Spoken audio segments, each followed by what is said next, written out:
తప్పు చేసినోడు భయపడతాడు, తప్పు చేయనోళ్ళు ఎవరికి భయపడాడు. రేవంత్ రెడ్డి కాదు, వాని జేజమ్మకు కూడా భయపడే సమస్య లేదు. ముమ్మాటికి ఒకటి మాత్రం పక్కా, ఈ కేసు ఇంతటితో మేము వదిలిపెట్టాం.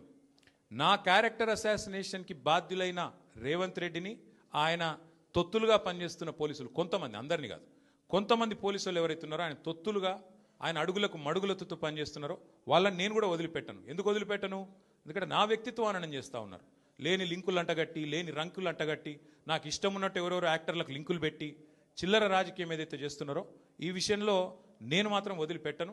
మీరేదో ఇవాళ ముఖ్యమంత్రి హార్వర్డ్కి పోయిండు, ఆడ వచ్చిరాని ఇంగ్లీష్లో ఏం నేర్చుకుంటుండో ఏం వచ్చిండో కానీ ఆయన వచ్చే వరకు టైంపాస్ చేద్దాము అని చెప్పి మీరు డ్రామా చేస్తున్నారు. మాకు తెలుసు, ధారావాహికలాగా నడుపుతా ఉన్నారు. మాకేం ఇబ్బంది లేదు. మీరు ఎన్నిసార్లు పిలిచినా వస్తాం. ఎందుకంటే చట్టాన్ని గౌరవించే పౌరులం, తప్పకుండా వస్తాం.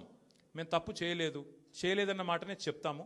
మీరు ఎన్ని రకాల డైవర్షన్ గేమ్లు ఆడినా మేము మాత్రం అర్జునుడి కన్ను ఎట్లయితే ఆనాడు తన గురి మీదనే ఉండనో అట్లే మా గురి మొత్తం కూడా ఈ ప్రభుత్వ అసమర్థత మీద, మీ అవినీతి మీద, మీరు ప్రజలకిచ్చి ఎగ్గొడుతున్న హామీల మీద, యనుమల రేవంత్ రెడ్డి ఎగవేతల రేవంత్ రెడ్డికి ఎట్లా మారిపోయిండో అన్న దాని మీద 420 హామీలు ఇచ్చి ఇప్పటి వరకు 4 హామీలు కూడా నెరవేర్చకుండా ఎట్లా ఈ లుచ్చా పనులు చేస్తున్నాడో వీటిని ఎండగడుతూనే ఉంటాం.